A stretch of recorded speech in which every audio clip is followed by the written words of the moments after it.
Alright, after some very, very frustrating delays, we are back at it. We have got a stacked night of fights for you. Primetime 21, EK Trickzzy up against FSK Milky Joe. Absolutely stacked top to bottom. I have the honor of being joined once again by the mighty Dr. Damien Maya Main and Juan Rios. How you doing, lads? Good to have you here. Yeah, it's always good being back in the commentary booth here. You and Rios joining us back again. It's always nice to see a stack card as head as well. So yeah, should all be fun and games. For sure, man, for sure. Appreciate you guys and everybody obviously around the place sticking by us as we went through those technical difficulties, but we're not going to waste any time tonight. We're going to get straight into it. One race up first, we've got Kobe's up against the MoffatMan. Both guys, I believe, have made an appearance in the league before. We have an interesting calf pick that I think is going to be making a bit of a reappearance from the MoffatMan. He had that interesting all-around tattooed style, but we're going to get straight into it. Yeah, I'm definitely excited. It's going to be a great night of fights, also followed by UFC, so, you know, what's not to like about it? We're going to have a little bit of a loose approach to it tonight. Been frustrating. These guys are going to get all that frustration out now. Start slinging hands, I believe. Got the Michael Chandler pick. Man's got power in it. Oh, he didn't actually go the calf this time around. So, my mistake. Just seen it on the intro. Give each other a bow. Bit of respect, but straight to it. MoffatMan popping a jab in his face. Both of them have got that power and a very good leg kick as well. So you'd imagine they'll both try to keep to the base. Chandler's got the grappling. Gaethje doesn't. So I would definitely expect the Chandler to take it down early and start working that grappling. Yeah, it's definitely interesting to see a different look from MoffatMan and showing us that he has a well-rounded game, not just on his calf. Yeah, for sure. I mean, you see a lot of calf players from a couple of different scenes. I know that there's a couple of Instagram calf scenes and so on that have been around for a little while now. These guys, they come out a lot of the time. They have an interesting style, a little bit unorthodox, and we've seen guys do, great work when they've kind of come across to reg divisions or, more regular divisions, I should say. Well, calling back to MoffatMan's previous fight back on the last card, he worked the leg kick of Grains very well, and he's doing that again here. He's just coming in, sliding that leg kick in, and then backing out the pocket, proceeding to throw punches, and it's working really well here. Especially when you see the leg health of Gaethje's compared to Chandler. Goes for a low single there, gets it, lovely to know. Yeah, it's definitely kind of different to see a Gaethje not throwing as many leg kicks and somebody else throwing them at him. But, I mean, he's working according to his game plan, like you said, and he's applying good pressure but not getting caught out. Yeah, I mean, on that point as well there, when he has thrown one or two leg kicks, they've been checked, so maybe a little bit dissuaded by MoffatMan's ability to check the leg kick so far. Looks for the takedown and is successful. We'll have to see what he's able to do. Gaethje's not got bad wrestling, especially when he's on top. Obviously just don't want to be on the bottom with him. You'd imagine, Honorius, that this is a pure instinctual reaction to having those takedowns, and I say that he gets a lovely reversal there. Chandler taking this top position. Yeah, this is where Chandler wants to be, MoffatMan with a Chandler pick, but he gets reversed again. And the thing is, I'd like to point out that Michael Chandler is not that great off his back. So I believe it's like an 86 bottom game, yeah. Oh, okay. But yeah, it's definitely not where he wants to be, but he's staying patient. He's waiting for his time, possibly looking for a reversal or a denial.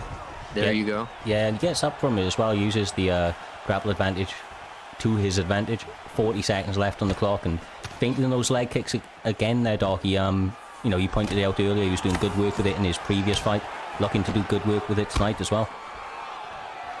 Yeah, those faking the leg kicks have really allowed those shots to out. He just needs to build off it a bit better, because he's faking but then being very slow on a shot coming upwards. With the last 10 seconds, I would just mainly focus on the boxing here, and instead he decides to back off, leading to the end of round one.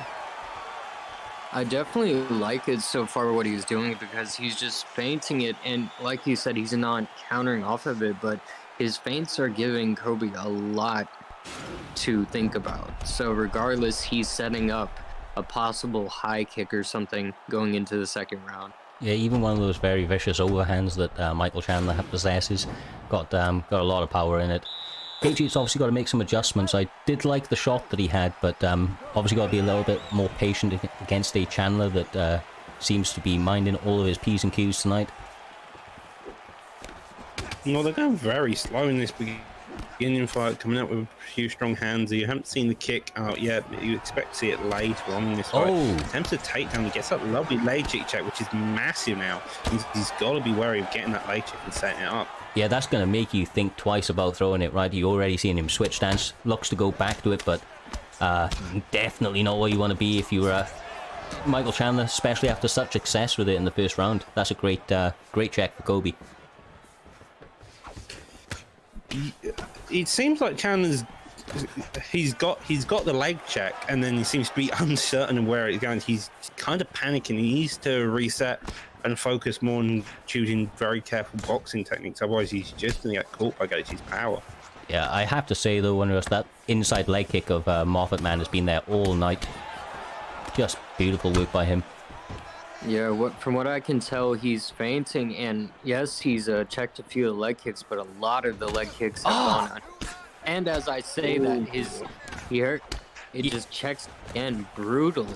Yeah, maybe falling a little bit too much in love with him. Kind of went to it 3-4 times in quick succession, and Kobe getting wise to it, checking that one. And obviously, when you can now see the left and the right leg of MoffatMan being, very, very low. Probably just kind of 1 or 2 big leg kicks away from staying within that flash range. Nice overhand there from MoffatMan. This is definitely a closely contested fight. I mean, obviously, MoffatMan has the advantage with the leg kicks. As you see, his left leg is flashing, but at the end of the day, they're basically, minding their range, pushing and pulling each other, trying to make each other overextend. Yeah, for sure. I mean, MoffatMan obviously having 2 big leg kicks checked, but Kobe's still getting the worst of the left leg, especially. All those inside left leg kicks have been adding up. Opts for the takedown, which is probably a great move there, Doc, especially with a minute left on the clock. Able to tire it out, stops that damage, right? Yeah, a minute left on the clock. You want this grappling kind of even out, especially when both your legs are injured. You would expect going into this, it would be kind of peaceful, maybe a bit of ground and pound explosive at the end. Gets up, which is a very good job by Chandler here, but I think both opponents should be shooting for a takedown come into this third round. MoffatMan's personal skill is shining right now. He shows incredible ground defense for someone with 86 ground off his back. It's really nice to see. Yeah, for sure. He seems really comfortable in between, shots as well.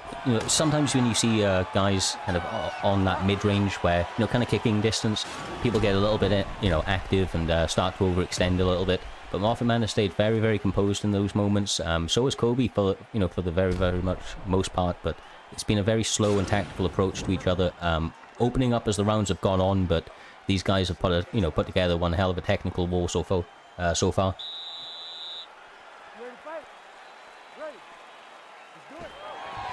Indeed, and with that you see a touch. And don't see a touch, I was about to say it, but apparently not. It looked like it was about to be, man. It looked like it. Yeah. All business here by the He gets that body going up on the head. He tries to trace back with the power though, and it just doesn't seem to be the case.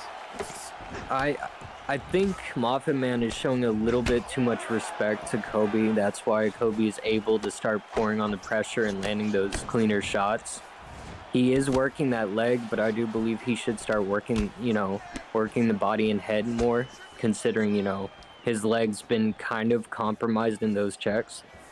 Yeah, I mean, it doesn't take too many more now to really, really damage that leg and start to drop you. So maybe just trying to time out 1 or 2 of them, going to the head and making your opponent try to slip their head off that center line. Sets up those leg kick vulnerabilities quite nicely. But with that all being said, Kobe did a good job again, fight to the ground, but wasn't able to secure a position as MoffatMan is able to reverse it, now in full guard. Somebody was saying recently that this is a neutral position now, in terms of top control stance, right? Yeah, it is. You don't get any control time, so the best thing you can do when you're on top is get that ground and pound off. Even though you're better off in half guard that time. Lovely leg kick there, comes in with the body shot afterwards. he seems to. I've also noticed recently it's that leg kick, and he jumps back a short step and then does a straight head kick there. Lovely job just throwing that rear head kick, rear leg, beating up Gaethje. With all of those leg kicks, it only took one to get checked for the flash, you know, in response of MoffatMan. He was going to it often and early, maybe a little bit of a change stance as we needed to see right there. He's got to be careful, and you got to imagine Gaethje with 2 minutes on the clock feels like that he has to land something big in order to take this fight home with him. I know Kobe's preferring, you know, this stance, but I feel like he needs to switch. He might lose a bit of power, but it's a possibility we might see a leg kick TKO if it stays on the feet. You never know. Very possibly. That leg kick is very, very, very, very injured there, Doc, and you can't imagine that there's going to be too many more before, you know, before that leg's going to give out entirely. That's a great... Yeah, it is a great denial there as well. You can attempt to go for a giddy here. It's a very actually strong sub, but he seems to be content working that body for the last 50 seconds, holding top mount. If he doesn't move soon, the referee will stand it up. Attempts that giddy though, which is lovely called, looking to track. There's actually plenty of time on it as well. If he's able to continue to track him, there's time to sink it in fully. Well, this is definitely a position for him, honestly, because, you know, that leg is pretty much compromised. So delaying him from getting up to the feet is possibly his best move right now. 5 seconds left on the clock, and you've got to imagine that MoffatMan has maybe walked away with a W on this one. Unorthodox striking, working those leg kicks often and early. They added up and might have been the deciding factor over the course of the 3 rounds. I could be wrong, of course. We've seen, don't want to kind of put it all out there, but at least on my scorecard, I think we've seen the better work. But we're seeing a lot of takedowns from Gaethje on the replays here. Yeah, it was definitely a closely contested fight, but you might be right in the leg kick category. He did land them often, and he did land them hard, but we'll see. It was very close. Well, we're seeing some people in the chat seeing Gaethje winning 2-1 on the scorecards, and it looks like that was the case. 2-1 for that man right there. Fantastic work. Sometimes you're wrong, and sometimes you're wrong. Like I said, it was a great fight, evenly contested. That time around, obviously his opponent able to get the W. That's great work for Kobe. Yeah, getting a W in a very, very, you know, tough and closely contested fight. That's nothing to be ashamed of, even if it goes to decision. It was a nice technical war against both the gentlemen. For sure, man, for sure. Indeed. Well, on a few occasions, just to add note to the leg kicks and other techniques he was using, he was trying to do a counter with that strike, which just kept getting blocked, was the only issue. Yeah, no, for sure. That was a great way to start out the card, guys. I mean, that was the first fight of the night. That was our early prelims. Now we move on to our prelims, of course. We're going to be having Shane up against BSD Jendo. So hopefully I'm saying your name right there, brother. These guys are going to be in the featherweight weight class, I believe. They are just squaring off right now. I definitely haven't seen Jendo fight. I think I've seen Shayna a couple of times, but I'm definitely excited to see this for sure. Yeah, Shane's got the hand, to be fair. He's got some tight defense, got those hands, understands the bit of the kickboxing, probably needs to rep in the area, but that's a lot of the cases when you're in the prelims, even on the main card, you see kickboxing prefer. Well, these guys are straight at it. We see a calf out to BSD Jendo.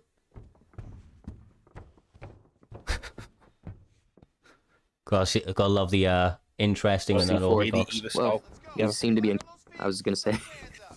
Had a little bit of a freeze up for a second. Okay. Hopefully we were good for everybody. Froze up for a little bit for everybody, I believe, but we are back and good to go. Couldn't handle the swagger of his calf. It was just too much. He was out there flexing. Bruce Lee opening out with some lovely kicks though, going to the knee to the body as well. Yeah. Well, again. That's what I was going to say. To be fair. Lovely. That was a nice evasion from him. Got to be careful on those missed kicks. They're going to add up quickly. The stamina does not sit well when you're missing kicks. inside outside for Bruce Lee. Imagine he's going to start setting those up for the head kicks fairly shortly, as we saw Shane going for a spin himself. Oh, I do apologize. Shane is Bruce Lee. My bad. Jendo is the calf. Both of them are both of them using the kicks very well. Diggs with that jab. Jendo's allowing this pressure, but seems very comfortable here, just sneaking his shots. But as I say that, Bruce Lee is also sneaking shots. Yeah, being like water, my friend. He is just out there letting the combinations go when he's in his face, being quick, being first, and a lot of the time coming out the better of these exchanges in the early going. Shane's looking really good. Nice spin kick from the man. Misses the knee though. That was a nice counter for Jendo. He's showing that he's here to fight. He's game. He's not going to go away without landing everything that he can. He's doing a good job of countering, man. Anytime he can, rip into the body, firing up some shots to the head, making sure his opponent minds his P's and Q's. I do want to point out one thing. Jendo is showing some really good pivots. He has been, getting hit, but his pivots are getting him out of like the really dangerous scenarios. Nice work. Yeah, well, that head kick's going to be the death of Shane. He just needs that one time, and I think Jendo's got it cleanly. As you can see, Jendo's quite happy to stand on that book kick, sneaking shots in, digging to that body, a bit like his camp namesake. Yeah, he's definitely, he's minding his range. He's working the outside, which is very nice to see. Usually you don't see it that often because, it's a very aggressive method. These guys getting creative out there, man. Silky smooth with the shot selection, spinning to the head. Yeah, leans into that up hook, but he's just keeping the standoff, just digging to that body again with that clean rear leg. And the thing is, he's going with the body shot combo dig. He's going the 1-2 body kick, 1-2 head kick, and he's just mixing it up. It's hard to evade it. You don't know whether you keep your block high or low as he fires shots and puts Shane down for the first time in this fight. 3 seconds left on the clock, but mate, these guys, this is a spicy fight. These guys are getting after it straight away. Yeah, this is a lovely showcase for Bruce Lee. I mean, as I said before, we don't see it often, so when you do, it's a treat. Yeah, I mean, he was looking really good throughout the majority of that round, but BSD Jendo was able to turn it up late, able to get the knockdown, got the leg health event as well, by the looks of things. Maybe a little bit earlier on in the round. I don't quite remember the leg health event, but in either effect, that's one in the bag for Jendo. Bruce Lee's on an uphill battle, or Shane at the moment, but he did have lots of moments of, success in that first round, so if he can look to employ some of those same elements again, maybe he's able to get a better kind of shake of the exchanges in this second round. But so far, Jendo's looking very good, man. He's staying composed, isn't he? He's not getting flustered by the pressure of Bruce Lee.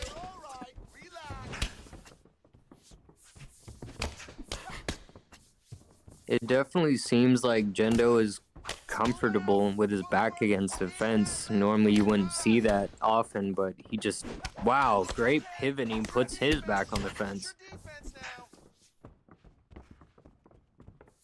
No, for sure, man. Sorry.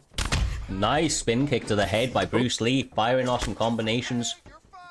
Obviously smelling blood right now, but sits him down with the lead up, but does not want to follow it up to the ground. Feels too comfortable on the feet, but that does not go in his favor with the 1-2 head kick. The damage is flying on both ends from these guys. They are looking to, knock each other out with vicious intent as quickly as they can. Indeed, both of them are trying being very kick heavy, throwing a lot of big shots, and just looking to land that one final shot. I don't see this going out of this round, to be honest. No, it's difficult to. This guy, I think, actually has the Dominic Cruz style, because I just seen the signature footwork from him right there. Looked like he was going to do the little step off. Wow, it's definitely a great fight to commentate. Definitely a great fight for the fans to watch. We're seeing a showcase, but Shane might have made a mistake in letting him get up, in my opinion. Potentially so.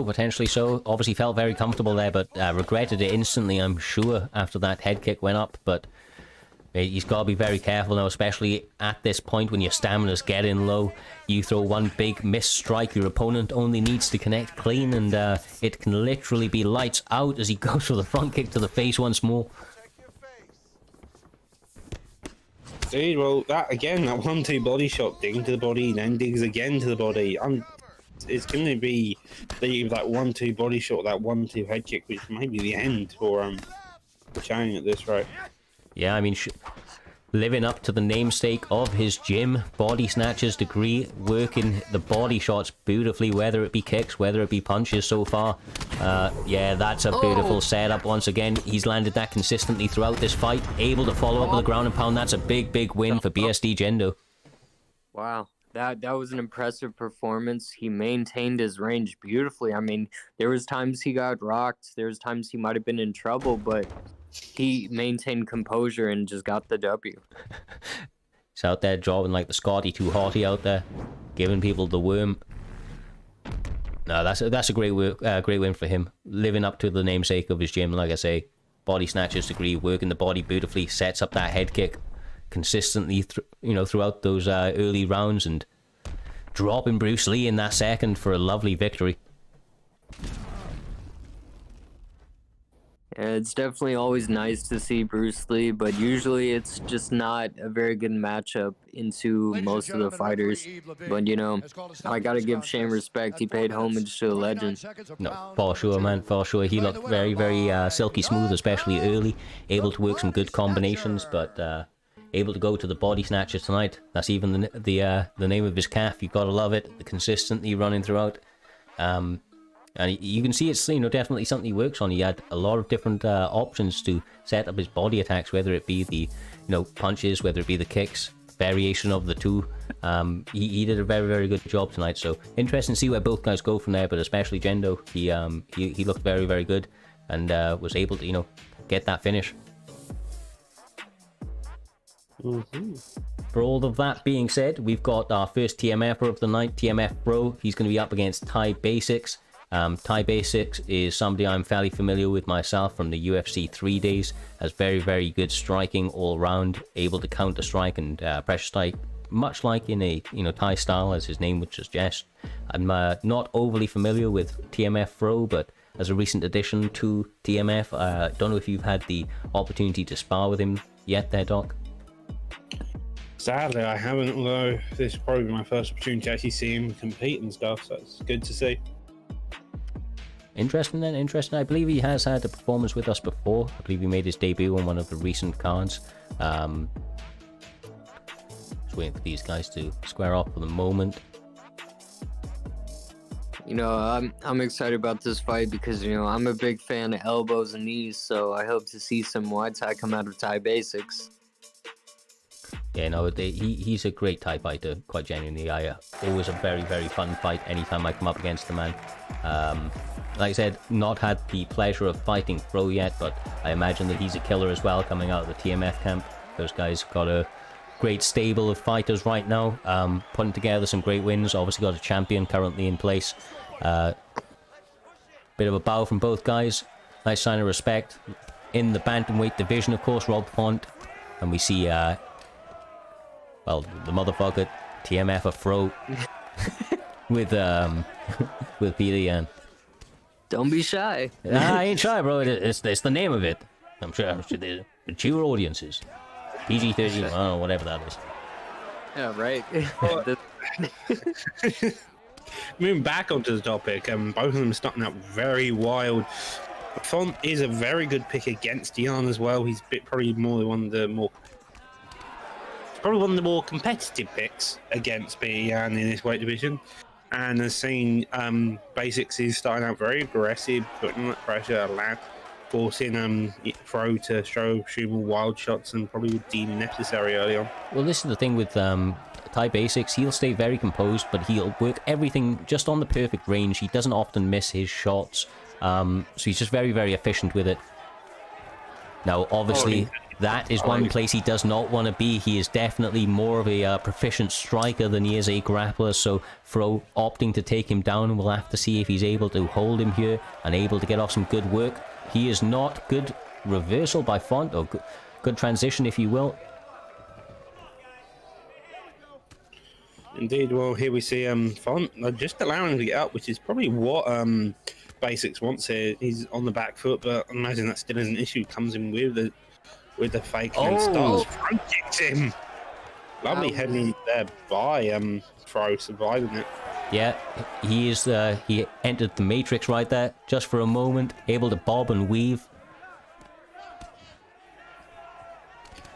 Kicking on the inside, that was dangerous for him right there, Doc. Gotta be careful with it. Yeah, that spin kick could easily get ducked, especially by a high-level striker like Thai Basics. He could duck it and get a clean read on it. Yeah, you see him using his head movement again off that center line. It honestly doesn't look like Fro is being, kind of dissuaded by it, though. He's staying active, looking to land shots when he can, but his face may be wearing a little bit more of the damage due to the rock a little bit earlier on in this round. I think Fro just needs to slow down, but that's a lovely takedown to slow the pace down, to be fair. And this is what you need, right, Doc? You need a little bit more of this, especially against somebody that's quite clearly more of a striker, if you can hold him down, but he's not able to. Once again, a reversal from Fro, or from Basics, apologies. Now finds himself in half guard, and with 40 seconds, he can pretty much just hold this position there, Wondrous. Oh, for sure. I mean, we're seeing some really good grappling, really good mindfulness on the ground from Thai Basics, something we haven't usually seen before. Well, he's looking just to waste time with this triangle, just to make sure he holds a control time, digging into making sure the judges give him it. For sure. Good job there.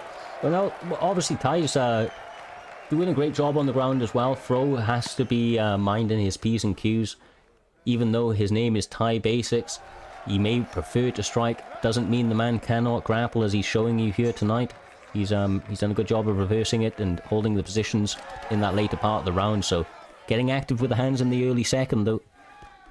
Definitely. He's just running, throwing with great pieces. It's lovely to see by Basics. He's allowing his entire skill ability to be showcased here. Clips him with straight digs to the body. Noticed about the head movement from earlier. Oh my! Okay. Sends him to hell with an uppercut, and that is all she wrote.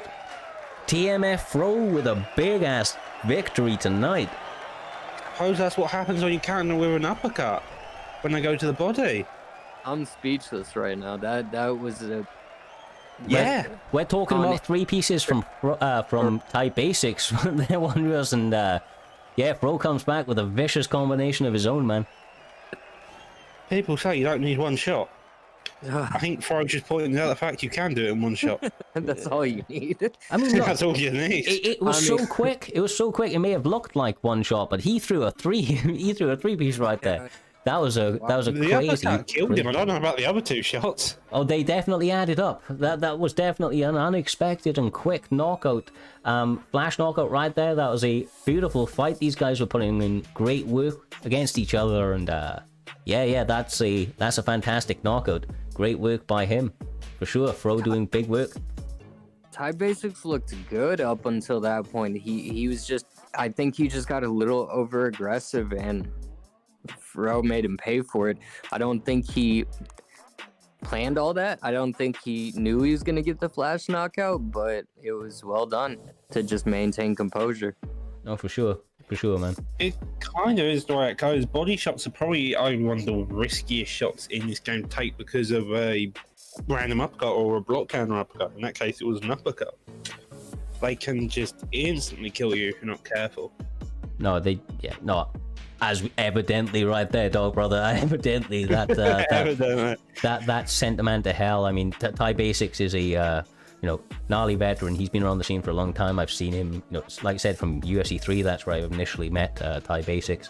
He is a very, very good round all striker, and able to grapple, as we've seen tonight as well. But on the receiving end of a very, very brutal knockout, he's going to bounce back from it, but Fro's going to be feeling very, very confident after that one, I imagine. It was a tough fight, and picking up a victory like that, it's going to give you a lot of confidence going into your next fights, for sure.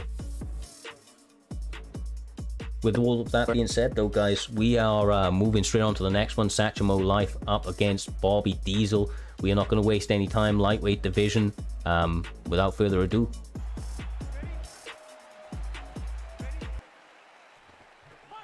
I mean, I'm still trying to get over the shock of last fight, but here we are with McGregor versus Ferguson pick. Comes up with flying Superman punch, goes straight to the body. Interesting combination to open up with for sure. Not unlike McGregor like himself, though, especially in the early goings of the rounds. The older McGregor we'd seen, or the younger McGregor, used to open up with big explosive shots just to get your opponent guessing. Yeah, it's definitely still recovering from that. Almost had, you know, that Firefly moment, the speechless moment. But I mean, I'm definitely ready for this fight as well. And they're just trading in the pocket, you know, not... Appears to have been an issue. I don't know, maybe they had the wrong rules. Give me a moment. I will just have a little look. Very briefly, do apologize. Yeah, I think they had a wrong amount of rounds, maybe. They are re-inviting each other currently, it would appear. Looks like they're just going straight back in. Oh, well, good on both guys. They realized the mistake. And usually, you know, we see most people just play it through, but I mean, they definitely saw, you know, and they wanted to do it right. So big respect on him.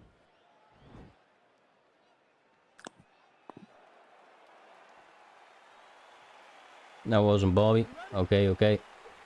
That's what they're saying.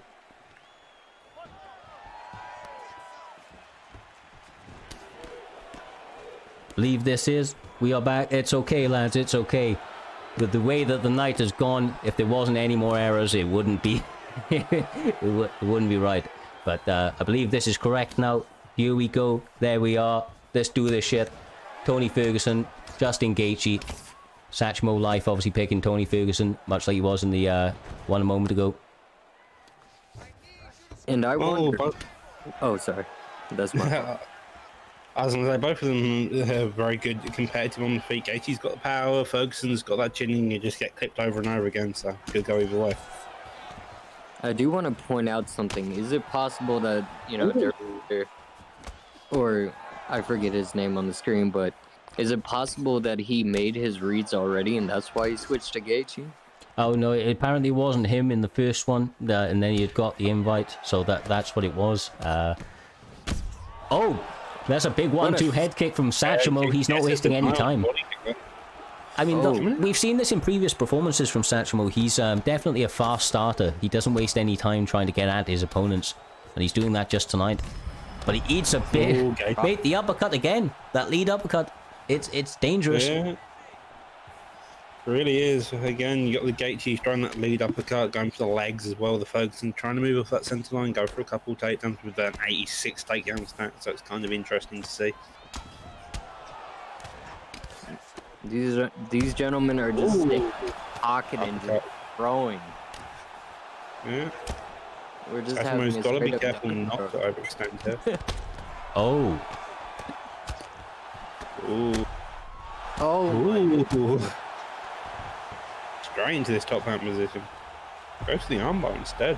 Interesting to see. Fairly stable, staying on it quite close. Both effective now, but seems to be going in Gaethje's favour. Ditches it instead. Yeah, he might have done that just to get his reads on how he plays against a sub. Yeah, decides to go into this half guard position, probably looking for a bit more control time. Guess that denied, goes straight into the side saddle. Got to remember that side saddle arm triangle is now banned. He gives up his back. I don't know if this is a good idea. That's a nice denial. Lovely job. Yeah, Satchomo's once again, he's shown this in previous fights. He's obviously a very well-rounded fighter. On the ground, he knows how to handle himself. Finds himself on bottom now, but still not a bad position to find yourself in with a Tony Ferguson. Gets a deny on the rubber guard extremely so. Maybe looking to rabbit punch a bit more just to build that DA. That's probably the main thing that Satchomo needs here. He easily gets into side control, does Gaethje. Yeah, there wasn't much time left on the clock there, so kind of just fighting for an extra position, I would imagine. But SactchomoeLife having a big first round. Interesting to see what he's able to do come this second now, but he's looked very good in all of his outings so far, so I'm definitely interested to see how he handles this going forward. He has momentum in this fight. I think it's on Gaethje to make the adjustments. as he opens up with that beautiful leg kick. Indeed. Well, I think Satchmo, I believe a few of his last fights we commented on him always having that momentum, and that was one of the major things with Satchmo. If he can get that momentum going and you can't stop it, you're in for a very difficult fight. It seems to be the case here.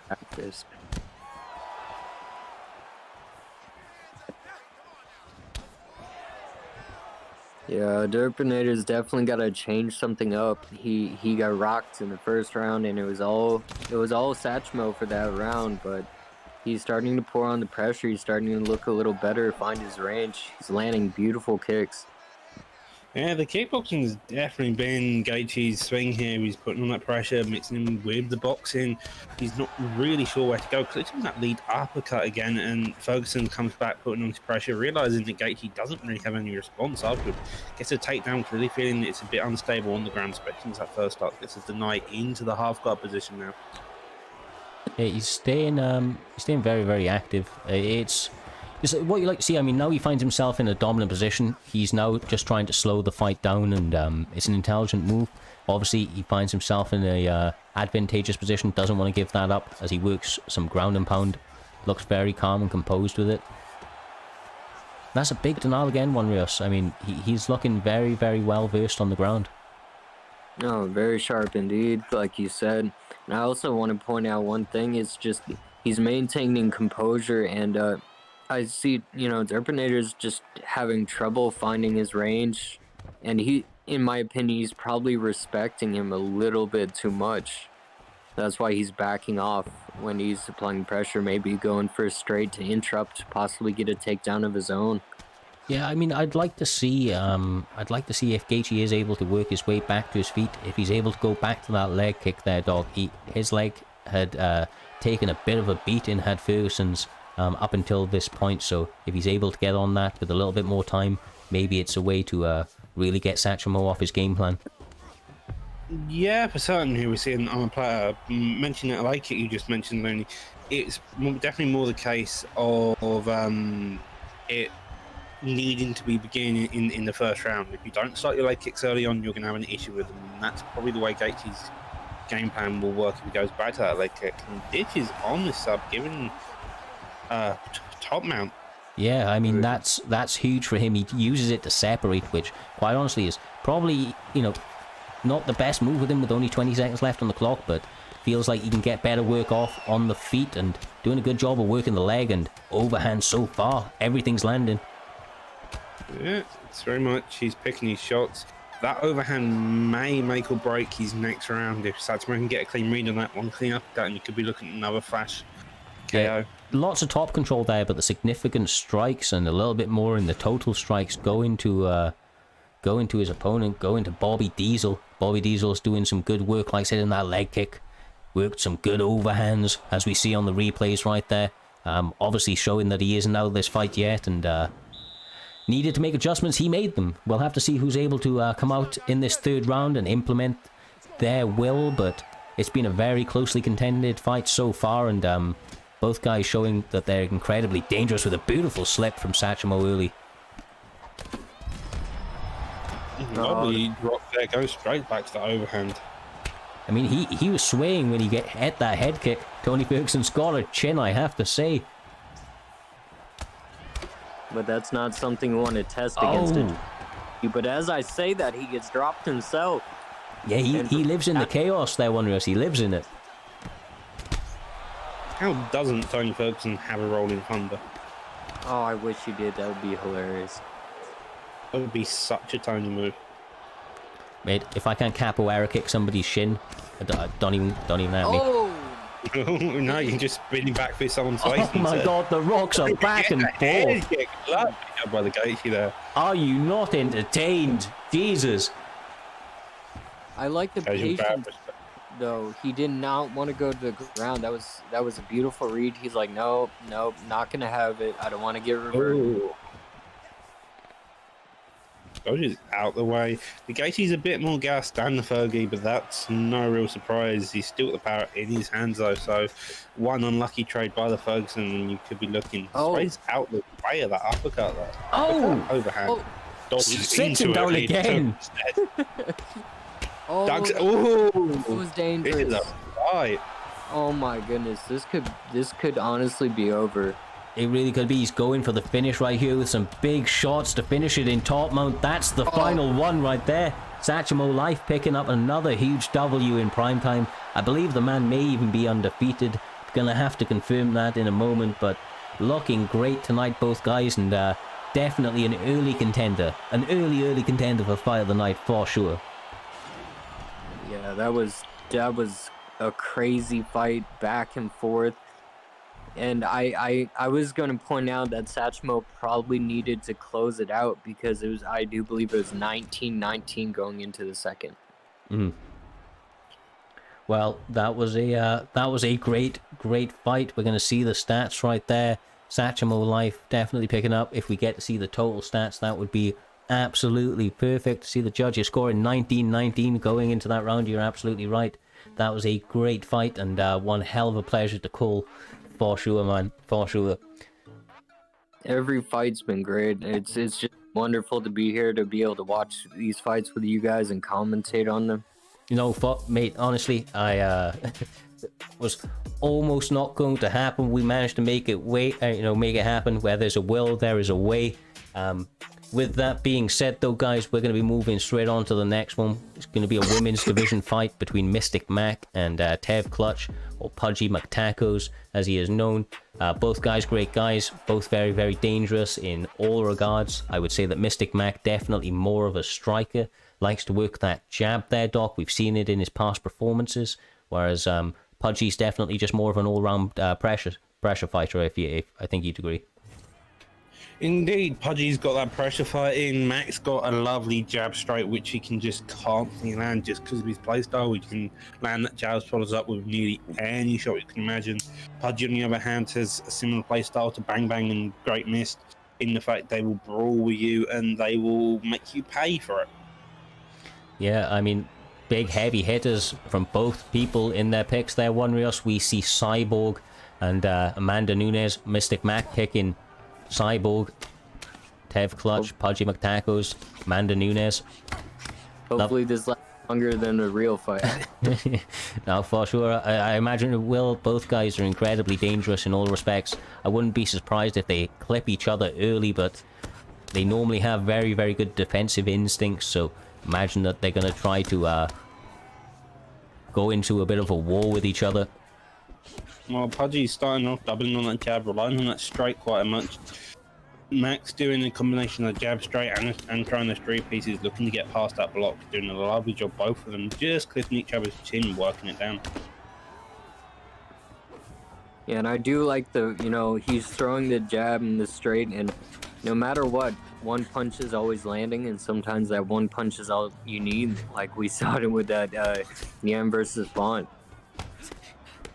Yeah, well, indeed. Ooh. Pudgey sits him down within 2 minutes of the first round. Pudgey's one of those guys that smells blood as well. As soon as he's got you hurt, he's got a great instinct for finding a way to finish you. We'll have to see if he's able to swarm his opponent, but Cyborg clipping him. Mac is just digging that, throwing that jab once and building off behind it, just measuring the distance. And as you can see, Mac is now putting on this pressure. Pudgey comes back with that straight and landing again. The power of Noons behind it as well. You can imagine that it's going to just dissuade Mac from backing up, as you can see here. Oh, another big rock. Ooh. Is this it? No, all the jabs are just that thin air, not able to follow it up with a sequence of strikes for the finish. Pudgey's going to need a moment to recover, get that head health, that block back up high. Maybe work a little bit on the outside. Doing a good job of popping out that jab early. Nice work. I mean, that's excellent adjustments from the, from being rocked a moment or two before. It's easy to get frustrated. Shows the veteran savvy of Pudgey. The ability to stay composed in these, high wire moments. Oh, again, Pudgey's... Oh, I was going to say something about Pudgey, but Mac's come back with that three piece. He's relying on that jab, setting up that uppercut into that rear hook, which has stunned Pudgey twice now. Imagine a pullback may be the thing for Pudgey to look for here. That's definitely unfortunate when the game does that to you. I've been on the receiving end of that multiple times where I'm winning and then I just can't go for the finish. But he's just applying some serious pressure. And I was going to point out that, you know, they both... Sorry, my screen froze. Mystic Mac definitely needs to keep himself off the cage. And as I say that, you know, he's backing up Pudgey against the cage, and he drops him again. This is looking really good. Yeah, the power shots from both guys are just incredible. I mean, excellent picks. I think excellent picks for both guys as well. Pudgey's, trying to walk forward in a lot of these instances. It's just kind of who can back each other up, because as you mentioned there, One Russ, if they can get each other behind the figurative black line that's there, get that back up against the cage, the damage flows very, very quickly. It definitely feels like Pudgey's a bit more gun shy since he's got rocked twice. I think he needs to go back to that straight, just try to dig it straight into Cyborg's face, as I think would be the best way of saying it. I think we see Mac going back for that jab, looking for just openings in the block. Yeah, I mean, actually, as you say that there, Doc, it's actually something that we're seeing a little bit out of Mystic Mac. Anytime we see Pudgey walking forward, he looks to plant and fire off that straight, almost trying to snipe with it. That's a beautiful uppercut. Jesus. Finish. He couldn't get it in the first round, but he finally got it, and it was just... We've been seeing some amazing fights, technical striking, but they just wanted to go out there and brawl. No, you don't expect anything other than a firework fight when it comes to Pudgey McTacos. He's always about that pressure. Mystic Mac been doing much of the same. He did a great job of, handling that pressure, weathering that early storm and finding opportunities to land his own power shots to set him down, because that was back and forth. It was very, very closely contested, and either guy was able to find big, big openings for massive power shots early in that fight, man. If I'm not mistaken, he was going for a takedown, from what I could tell. And it was just, he just got on the wrong side of the uppercut. These things happen, man.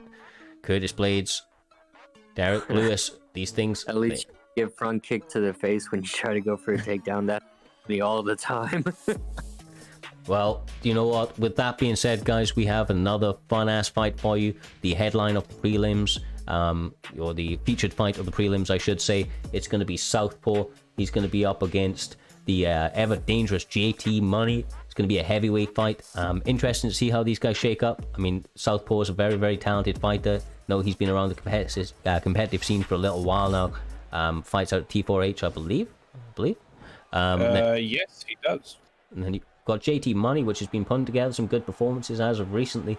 Obviously, got a tough fight against him tonight. But interestingly enough, I mean, you guys pointed out to me last time round, right? Southpaw is more of a striker than he is a grappler. Yeah. Well, coming out of the T4H camp, you imagine he can still grapple.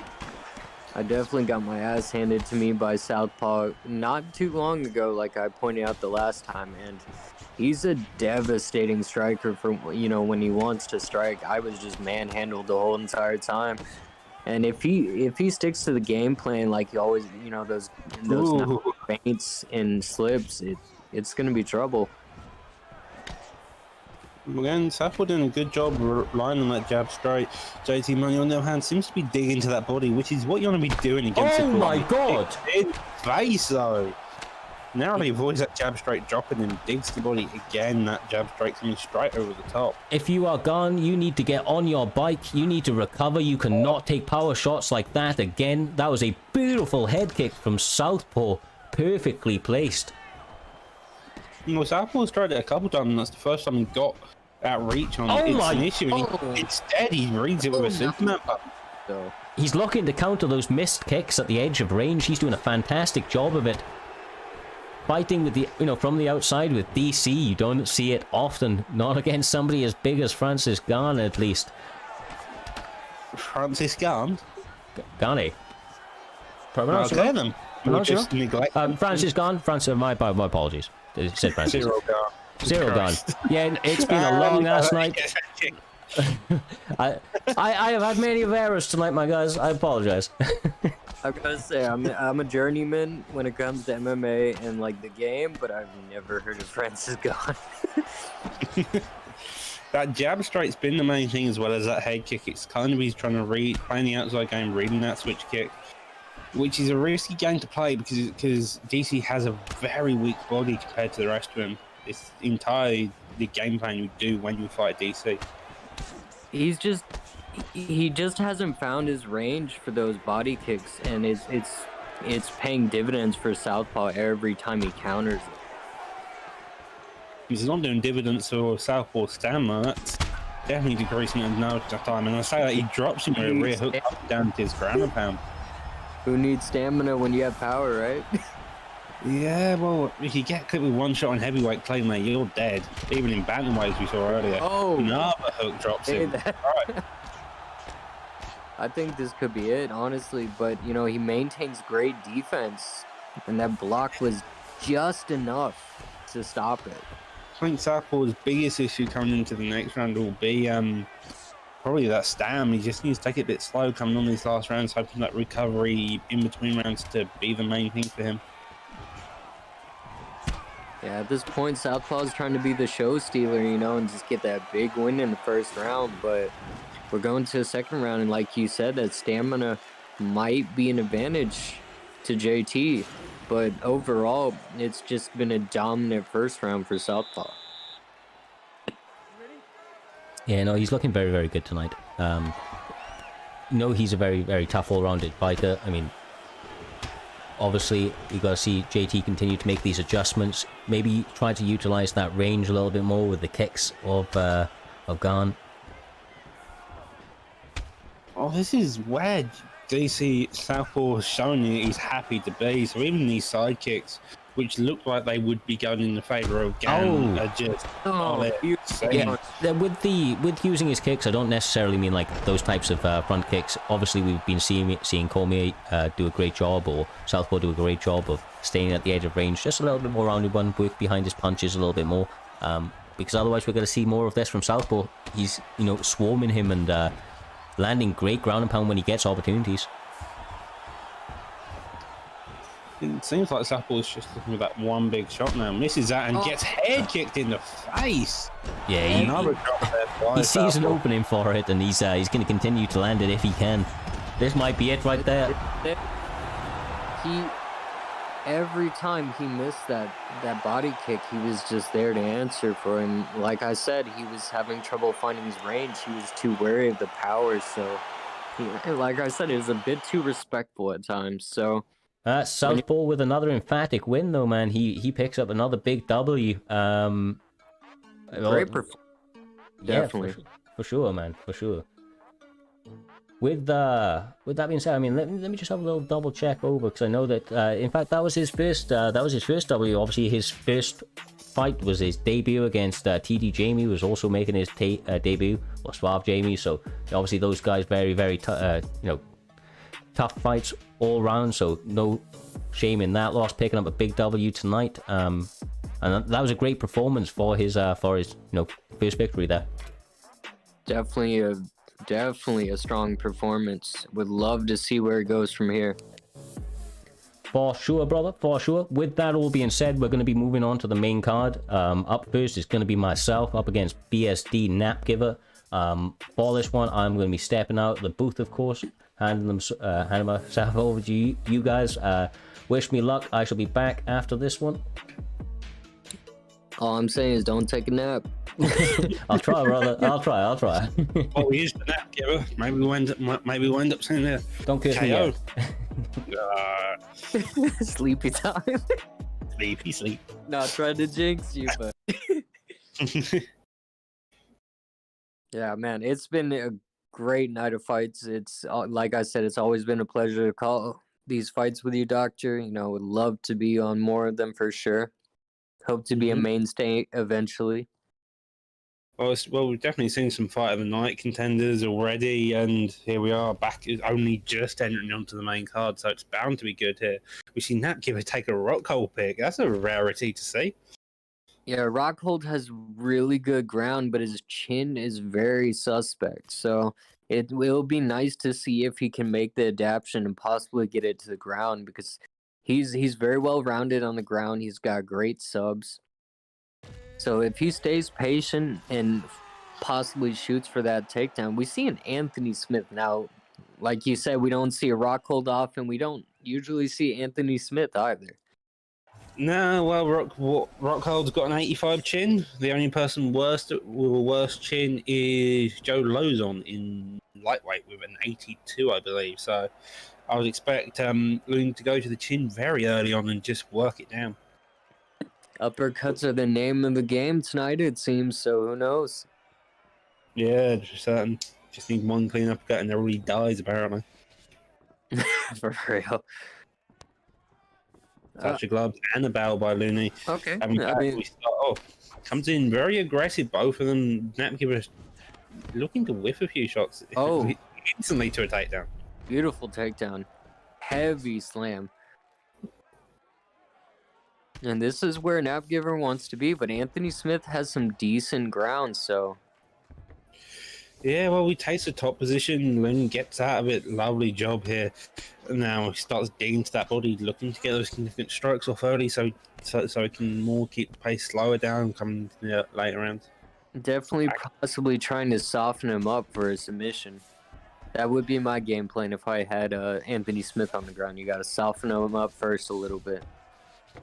Well, even with I wouldn't personally, even with a subspecialist, I wouldn't go for a full-on submission in most cases. I would just wrestle them, and this is what Napgiver is doing. He's just building that GA, digging to the body. Looney needs to be a bit more active with the GA punches, I think, as well, to be fair. We're seeing some good defense, though, from Looney. He's just staying patient, just waiting for his time.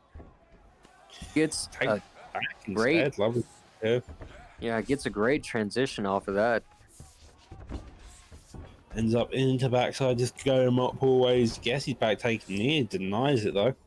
Goes straight to his back, man. And with 2 minutes in the clock, this could change the entirety of the round if he stayed on top. Yeah, possibly a little bit of nerves coming into this fight for Napgiver because usually, you don't just try to immediately reverse it unless you have a stamina advantage.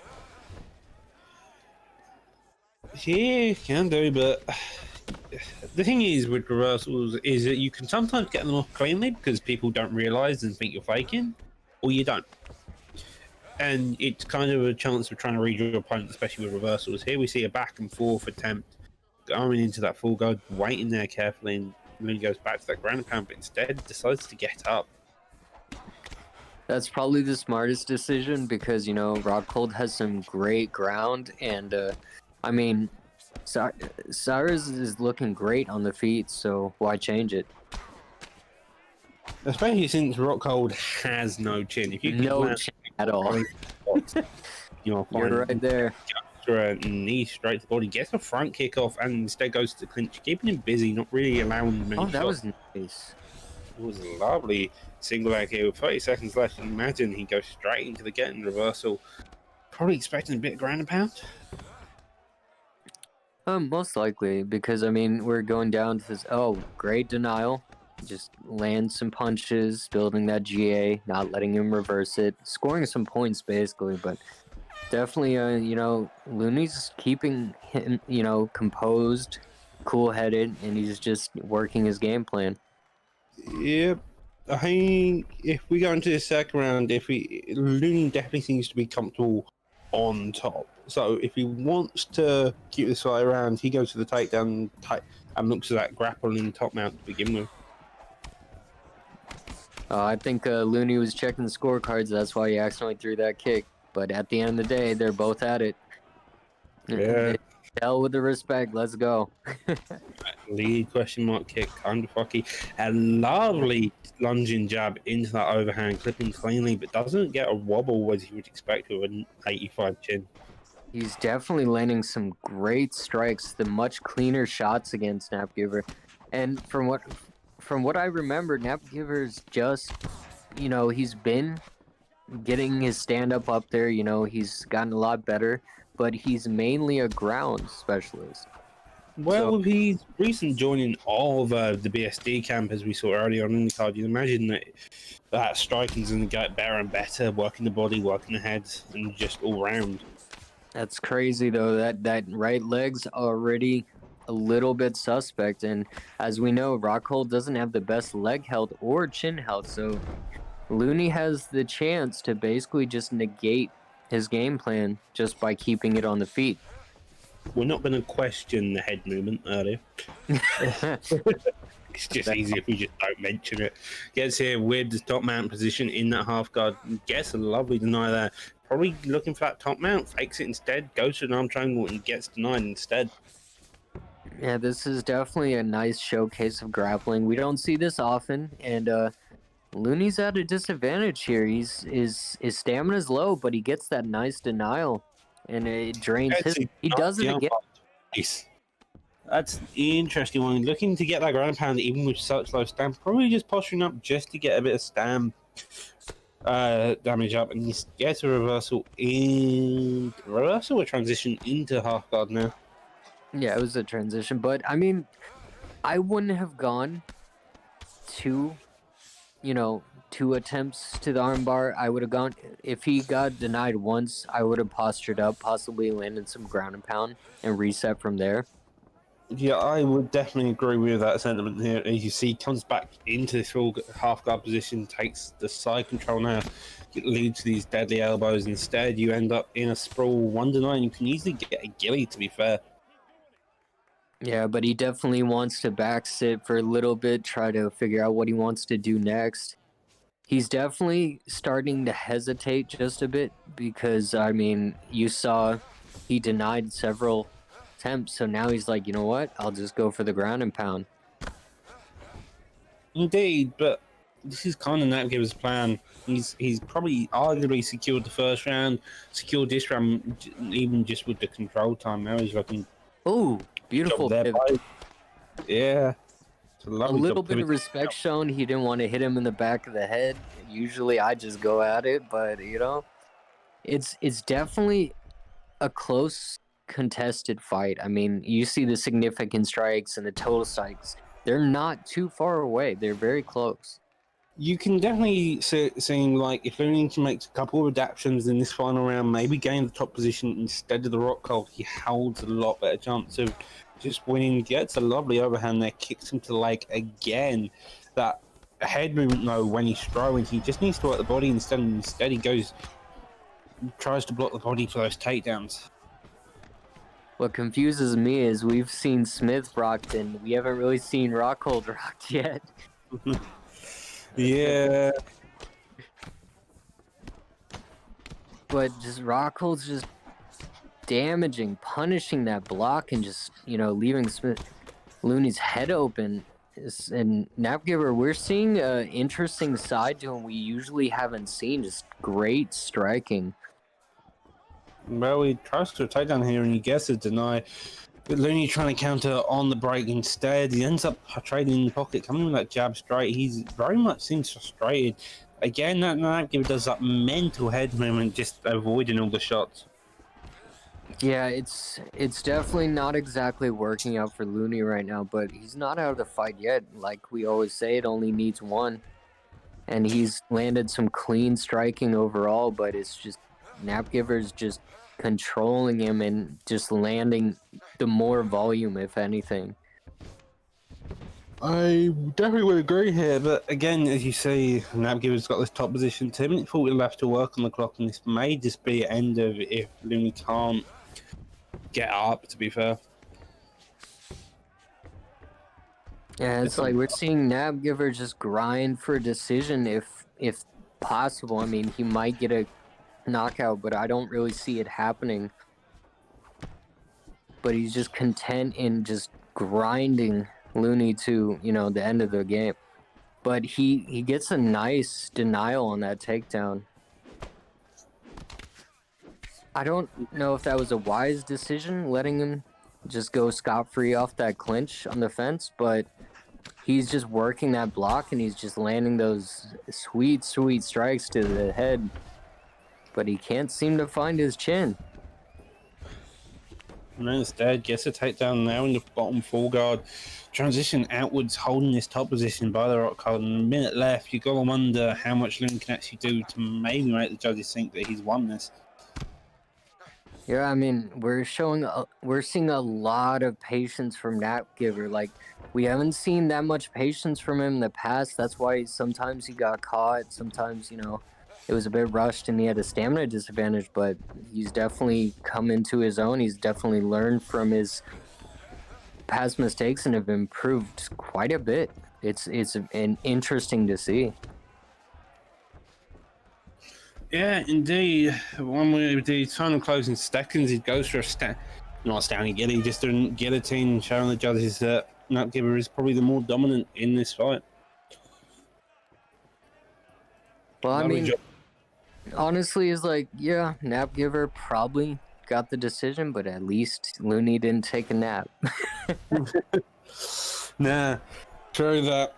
Well, again, Napgiver just came out with that wrestling. He was very dominant in it and chose his steps carefully. Whenever Looney would advance, he would step back and then shoot for a single double leg, and it just seemed to work for Napgiver. It was a lovely job to see. Yeah, he maintained his composure. He never really got himself caught out completely. He took a few strikes, but it's just surprising to see with an 85 chin, he didn't get rocked at all. So he's just definitely on the top of his game.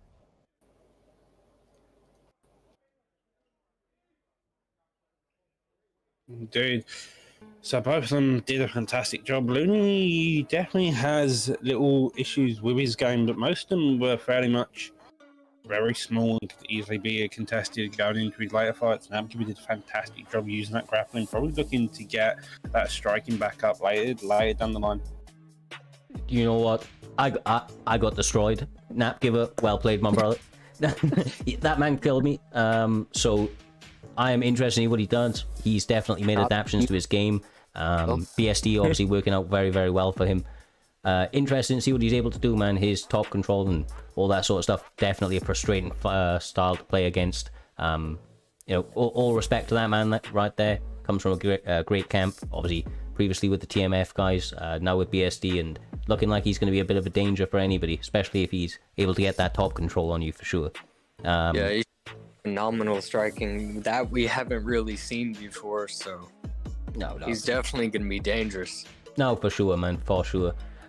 With that all being said, though, ladies and gents, we have the next one on the line. Brannon is going to be up against LFC Zombie.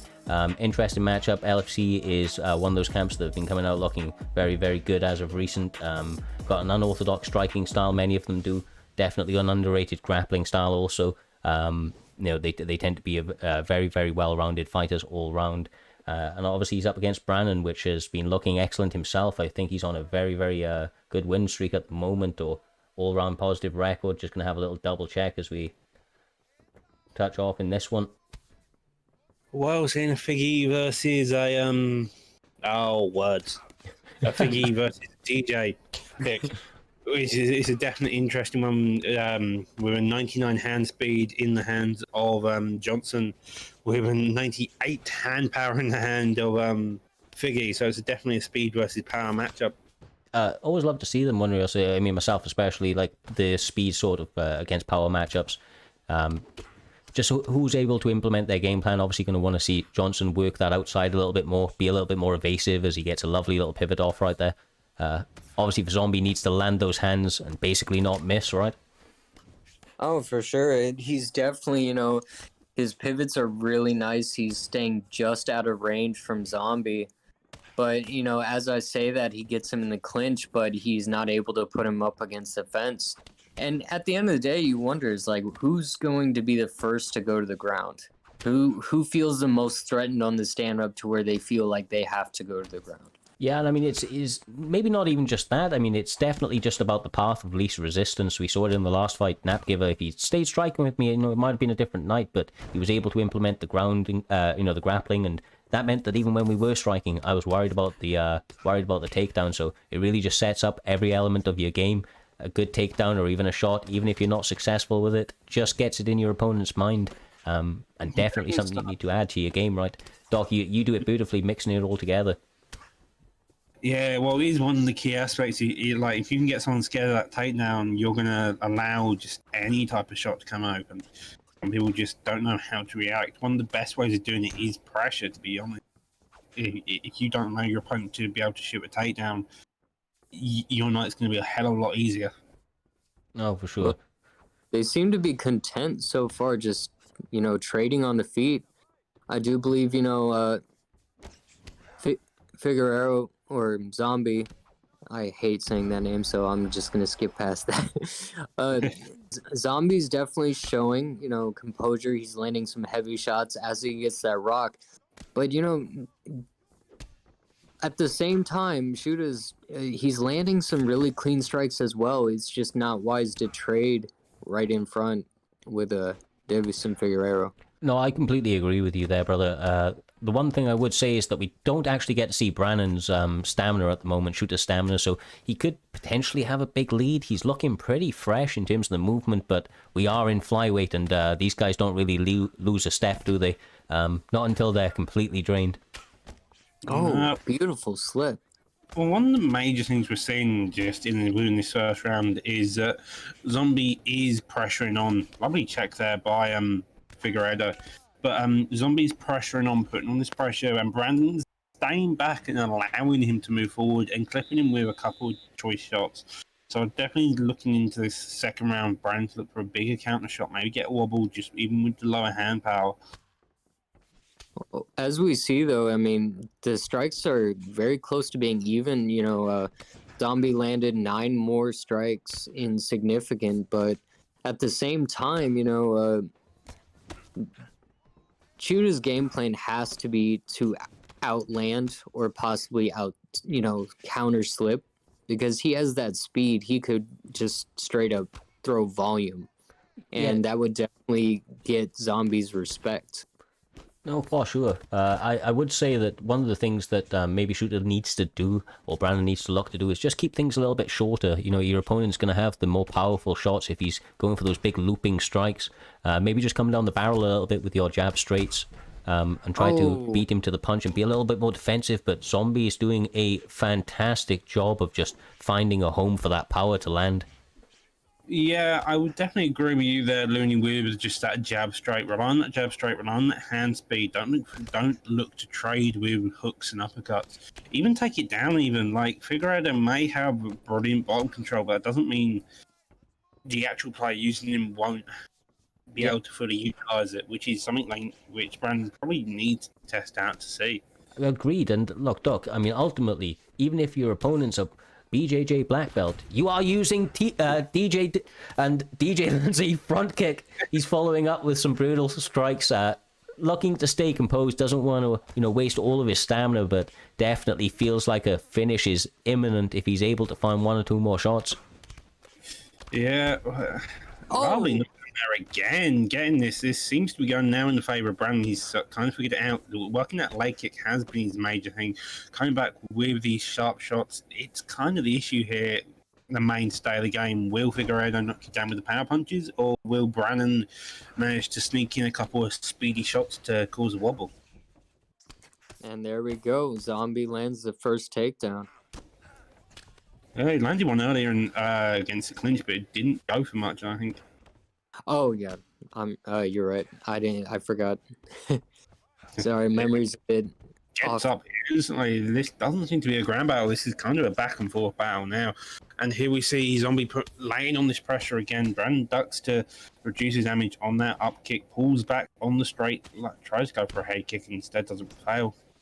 The knees are really starting to dig to that stamina, and that's a lovely little straight with a check hook at the end.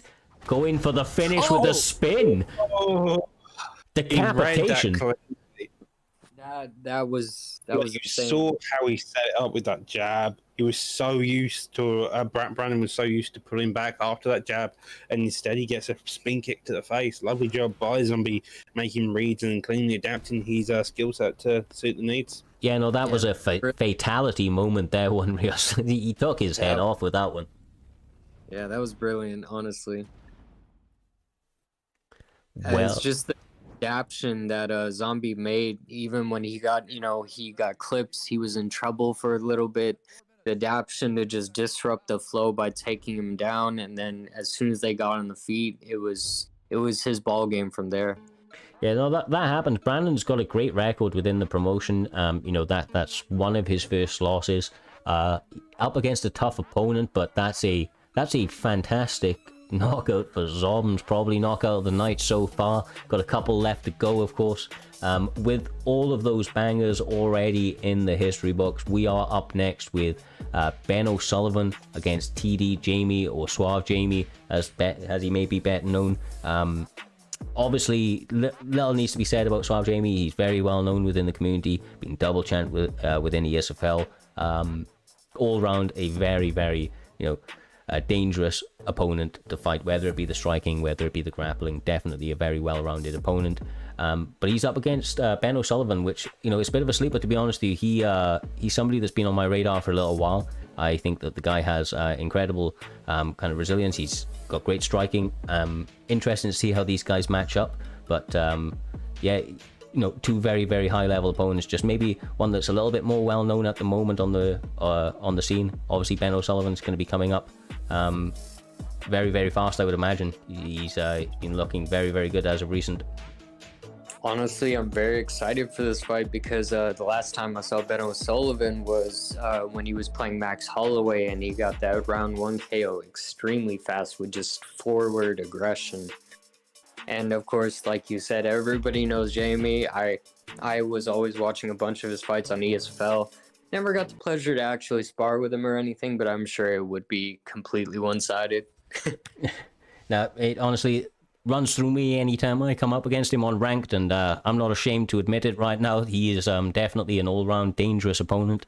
Interesting to see how these guys shake up. Like I said, 1-0 currently looking like for Suave Jamie, but obviously not under the lights of a promotion, so it's all a little bit different when you're trying to fight and got a little bit of an audience behind it watching it, of course. I'm just happy I don't run into Dab again anymore. Dab's a fun fight, part of the TD camp and all. With this, we have a young mirror match, both of them evenly matched, so it's going to be a case of who can land a better shot. Yeah, and just to call it out, we've got simply Benny in the blue, or in the white shorts, and we have Suave Jamie in the red shorts. Nice spinning elbow from Suave Jamie, doing great work, but simply Benny getting active with a simple, jab straights, popping out the hook, looking to exchange early. His head health is blinking. Both guys looking for the pull counter. Yeah, well, this definitely is that neither of them starting out very high, both putting on this massive pace here. Jamie coming out aggressive, and so is Ben. Ben's looking for a couple pullbacks, so is Jamie. Lovely leg kick there, putting on that pressure again, hitting him with a jab straight afterwards. Both of them doing so, working down that block. It's going to be the case of who can land that first counter first. He's landing some nice elbows. Like I say, I love seeing elbows, so it's beautiful to watch. Jamie can't throw him on the ground. I mean, the activity from both guys is pretty incredible. That was a very, very close pull counter. Lovely knockdown. Suave Jamie is swarming him now, trying to get the finish. The head health is very, very low as he goes for the trip. Gets the hip toss. Was really close. Yeah, looks to separate, and probably feels like if he's able to just continue that momentum, he's going to get the finish, but the recovery may already be done. And he lands a beautiful 1-2 head kick. Massive. Comes down with the ground pound. Looks to get the finish, and he does. Wow. Okay, so I was just about to say he needs to get his back off the cage, but he just launched himself into a high kick, and it was just game over from there. Beautiful performance. He came out of there, pretty much. We didn't even know if he was going to, pretty much stay alive. He was that close to getting finished and just comes out with a huge high kick and ends it.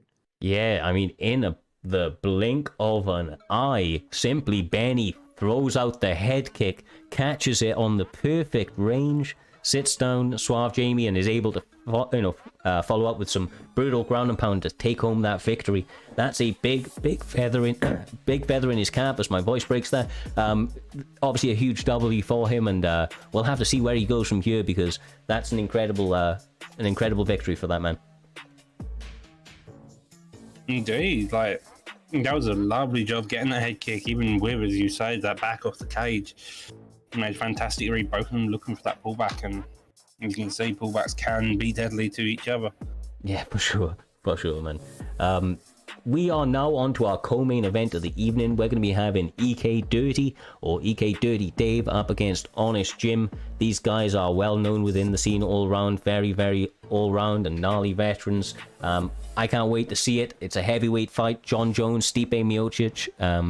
This one could go anyway, but you know you're going to see a vast variety of skill sets coming out of these two gentlemen. Striking, grappling, both of them are very well versed in all of it. Jim has probably got a slightly better grappling, I would say, but that could easily be mistaken since Dave is a heavy grappler. Yeah, I don't know who I'd favour, to be honest with you there, Doc. In any respect, it's an incredibly even matchup as we see these guys mixing up lovely 1-2 shots to the body. Yeah, I would definitely agree with that, Looney. If you ran this fight 10 times, they both win 5 times. Yeah, this is definitely a fight we kind of wanted to see in real life, but, you know, now we get treated to it in the game. I can also mention here that Jon Jones does have a Zabit trip, so we can pull that out anytime if we wanted to. That's very, very true. It's quick and it can be hard to defend at times. Honest Jim, though, I mean, he's going to be aware of it. I don't think there's many things in this game that man isn't going to know right now, so he's looking to implement a bit of a pressure style, trying to make that cage feel very, very small for Jon Jones. As he lands the spin kick, that's great work for Dirty Dave. As he goes for the Zabit trip, as you alluded to a moment ago there, Doc. Yeah, this is exactly what Dave wants. Tries to keep this on the bottom, especially when you're using Jones. Jones has a bit of a weird striking style, which suffers when you get pressured, so does a fantastic job getting this brawl. Gets out the night, goes into this back sitting position now. Could easily go from the ground and pound if you wanted to. Yeah, both of them are very proficient grapplers, like you said. It's definitely interesting to see, you know, they decide, usually when it's grappler versus grappler, we see a striking clinic because, you know, no one's afraid to go to the ground. But now we see some beautiful groundwork from both, just back and forth, back and forth. But Dave's still in control so far, and I want to see, definitely excited to see where this goes. No, for sure. These guys are at the top of the table, very, very highly rated opponents, trying to get themselves back in the talks of title contention. Both guys have been in and around it. Dirty Dave, of course, a former champion. With that all being said, of course, reminder, we've got our main event up next. Going to be Trickzzy versus Milky Joe. That's EK Trickzzy and FSK Milky Joe. Winner of which will then face Matty D next weekend for a belt unification. Ahead of our Grand Prix for PlayStation. Plenty of fun things left on the line, so make sure to follow now if you haven't already. Hell, at this point, every every fight on this card has been pretty much a main event, just a back and forth, just amazing fight overall. Honestly, glad that we were able to get it out there after those early technical difficulties, for sure. Would have been a shame not to get these ones out for the fans. They've been absolute bangers, as you mentioned.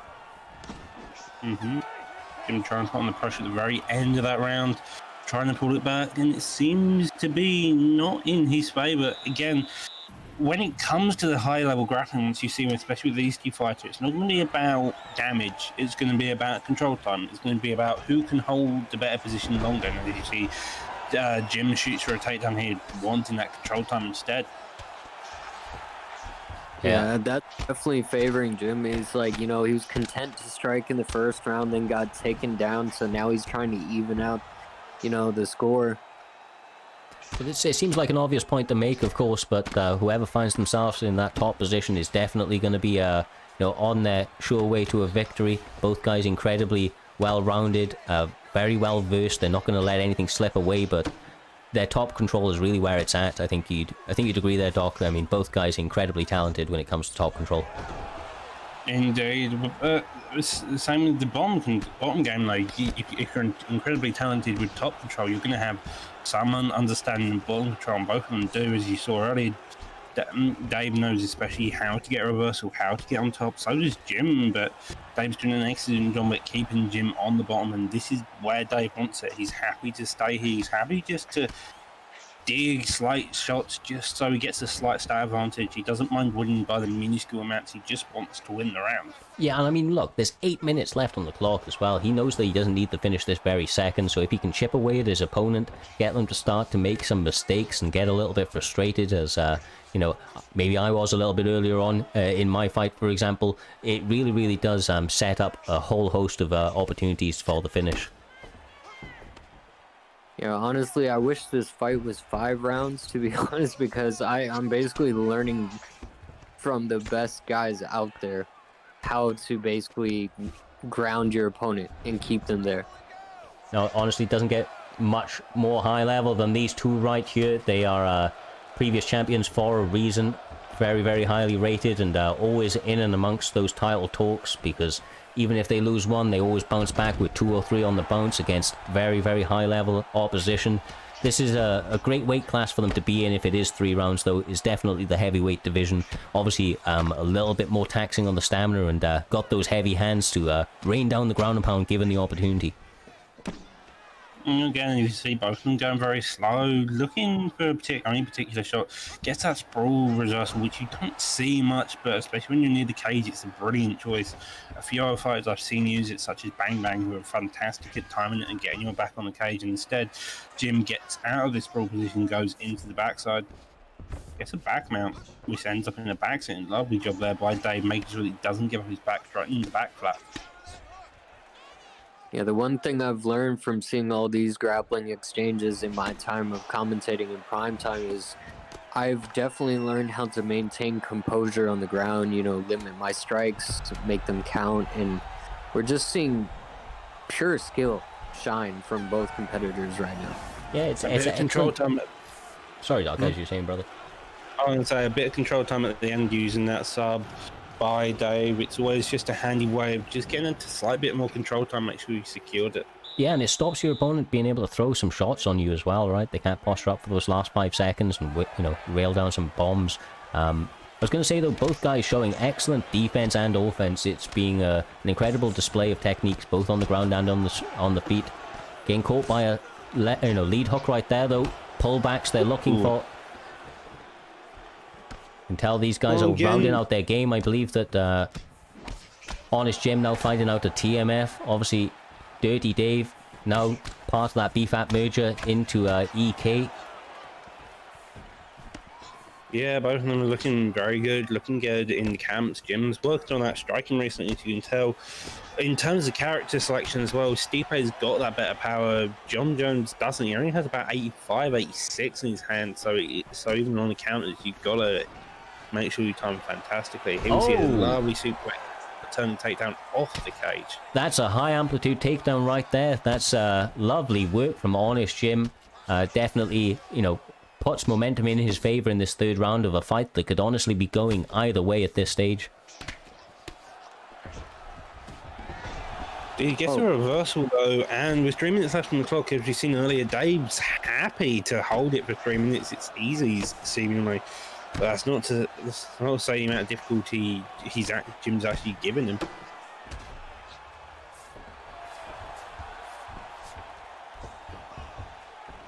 Yeah, honestly, throwing those feints out gets the get up. Yeah, and he goes straight back for that takedown, gets a back drag into that side control. Jim knows for a fact that being put on bottom isn't the way he wins this. He needs to stop control, and that's what he's doing. Attempts a sprawl reversal, lovely job here by Dave, gets a deny on that backside, and here we see one of the mainstays of that transition from earlier with that sprawl transition.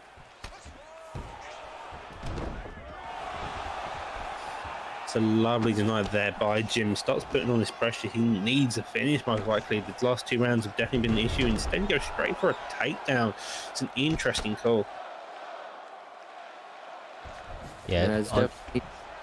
Oh, sorry. No, I was just going to say, both guys staying very, very competitive down to the wire. Only 1 minute 10 left on the clock as we see Dirty Dave taking the back of Honest Jim, now trying to ride out position.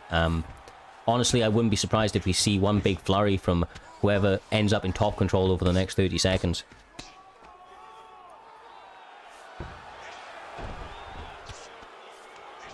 think that Dave takes his top man position. You may be right in saying that we may see a big flurry just looking to score the round. Instead, he goes for an arm triangle clear, just looking for that control time, wasting time, making sure that Jim can't really do anything with this. It's probably going to finish the round off. Yeah, I mean, probably going to close out the round on top now. At least this is good position for him. Obviously, good top control time for him, going to go in his favor in terms of the judges. We're going to have to see which way it's gone. I think it was a very closely contested fight. Quite honestly, I'm not sure which way I would lean if I had to call it, so wouldn't like to be a judge here for sure. I'm not even going to say what I think because honestly, I don't know where it went.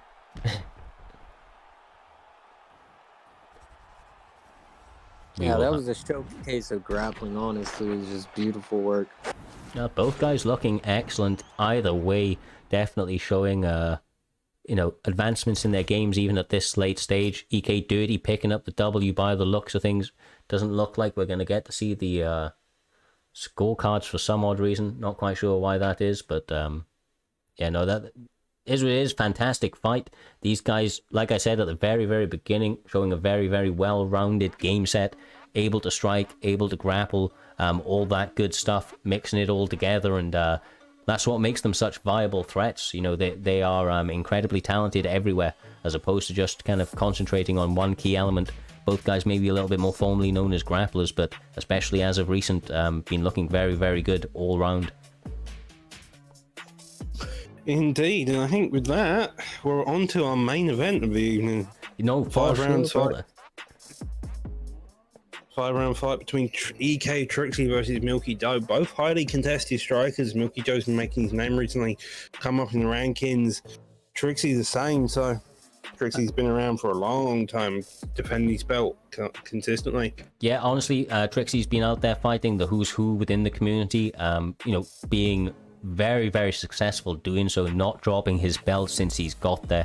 He took 1 L in the very, very first performance within the league against Honest Jim, was able to work his way to becoming champion, was then able to defend that belt, now I believe on a 5-fight win streak, coming up against whilst defending the belt, I believe. Yeah, so that's he's right, also got back and lost as well. So. Exactly, he was able to get that one back, and has been on an absolute tear, 5 fights in a row now that he's been able to defend the belt.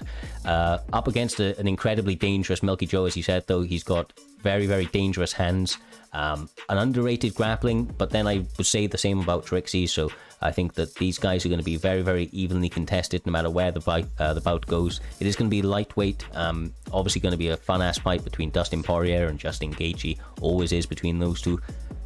Quite honestly, the only other thing to really talk about, and it's the main thing coming into this fight, is that the winner of this, as I mentioned a little bit earlier on, is going to be fighting TMF Matty D next week, next Saturday, 2:30 Eastern Time. They're going to be having the belt unification for the Xbox part of the roster, as we then move into the PlayStation Grand Prix to crown our first champion on the PlayStation side. Obviously, that's Sunday, 2:30 again. All to play for.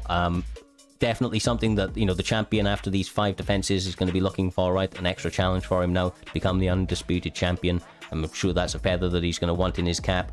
But tonight he's going to be up against it, like I said, against Milky Joe, which has been looking excellent and putting out great wins top to bottom throughout the entire time that he's been with us. Even in his losses, he's looked great. Yeah, indeed. Trickzy's done a fantastic job, even up to this point, defending his belt. Milky Joe's got a few losses on his belt, but then started making his name after that Killer Jake fight. And since then, he's been making waves in terms of winning. No, yeah, for sure, brother, for sure. These guys are starting out very measured in this early going, in this first round. You like to see it, that these guys have a healthy respect for each other's hands. Don't want to give too much away, especially early when they're fresh, all of that power. Well, Trickzy's Poirier is arguably he's one of the best Poiriers in this game, I would argue, and Milky has got a strong Gaethje, as we've seen on a few other occasions, so it's always good to see. Honestly, I was random selecting and ranked, and I got Poirier for once, and usually I'm not that great, but once you rock somebody, just the forward pressure you can put on, finish the fight so quickly. Yeah. But as I say that, Gaethje, rocks him with I was an gonna overhead. say the same could be said for both guys as we now see Poirier going for the takedown. And this is still not where you want to be if you're Gaethje on your back, especially with a veteran like EK Trickzzy, kind of maybe doing the Valentina Shevchenko thing here, showing that he can do it all, looking to take him down and work it in that first round. Let's just go through a quick rundown of what Poirier's got. He's got a Kimura, he's got a Go-Go, he's got Rubber Guard. That in itself should make Poirier a scary grappler. Trickzzy onto the mix. You are looking... That's not a fun time when you're playing Gaethje. No, he definitely trains with some of the best grapplers in the game, like Dirty, as we saw a little bit ago. Obviously, people like Slick as well, amongst many, many others for sure. EK Camp have been full of absolute killers as they've gone through their expansion ahead of UFC 4. But right now, he's staying very patient, working these inside shots, landing these elbows. Lovely denial right there. Digging there, breaking that chin down slowly. He's taking his top position, gets the full top mount, gets a lovely deny there. And with this, it's probably going to look for a posture up just to start raining shots down. So that builds a GA, gets a deny here. And Trickzy's still holding posture up, getting that, raining down that heavy shot. He doesn't need to land clean, he just needs to break down that block. That's the main point, especially in round one. You want to break someone's block down, and then you can start sneaking your shots coming into the second, third round, especially in a 5-round fight. Yeah, like you say, it's a 5-round fight, man. You can take your time. You don't have to give it all. I mean, right now we're seeing Trickzzy landing excellent work, but not getting overzealous with it, as you alluded to. Just doing educated damage, educated output, being very, very efficient in his grappling right here. Yeah, it was definitely a smart decision by Trickzzy. We got rocks, saw a little bit of adversity, and then just dug in his bag of tools and just reached out for grappling, and it's just a dominant performance on the ground right now. Yeah, I mean, especially after that early stun, like you mentioned, an excellent adaptation, championship level adaptation, as we would expect to see of a champion of his caliber. But it shows that, Milky Joe is incredibly dangerous, and you can't let anything slip against that man, otherwise he will find a home for that hand or that kick, and, often, or more often than not, it's going to stun you, if not put you on your ass. Yes, sir. Yes, sir. Indeed, and here we see Trickzzy starting to put much pressure. He's got a very technical pressure. He doesn't throw wild, but he throws clean. He shows short, as you can see, we're building for that jab and they took. Got to be wary of that power by the Gaethje, but Trickzy's happy to walk forward and stay competitive with it. The one thing about Trickzzy with obviously Dustin Poirier is the power. Is just, it carries no matter where you are in the fight. And with him fighting so efficiently right now, just behind an educated jab when it's on the feet, not getting overzealous on the ground. That was a nice uppercut by Milky Joe, and he definitely needs a little bit more of that. He's just finding those kicks that are just in range without having to, overextend. It's just amazing work by Trickzzy. Oh, big leg rock from Milky Joe. Again, Milky's just suffering the issue of being able to put pressure. Trickzy's backing off intelligently and well, just making sure to keep that distance so he can't actually get any big shots off or from the leg block. Yeah, I mean, it's interesting to note, obviously, Milky Joe finding out the FSK camp as well. They're an up-and-coming camp, have been doing excellent work. Milky Joe, obviously, at the pinnacle of that right now, trying to challenge for that belt. He's had good success in the opening 2 minutes, but's got to be a little bit careful to not miss any more of those big, big shots. Trickzzy is the man that's going to capitalize on those if you give him too many. Dude, Milky going back to that leg kick, this seems to be Trickzy's kryptonite, if you actually think about it now, is the leg kicks. We saw it in when Trickzzy first came at for a title. Yeah, no, definitely. I mean, it can, especially when somebody's setting it up very well, like Justin Gaethje or Milky Joe, but eats a teep to the face, and right now, Trickzzy pressing forward for the finish. He may get it. It may be imminent. He's one of those guys that smells bloods. He always seems to find a way to adjust and just kind of get you guessing as he goes in for those finishing sequences. That's nice defense by nice defense by Milky Joe though, guys. He's staying very composed in all moments. Who needs leg health when you have power? Just like stamina.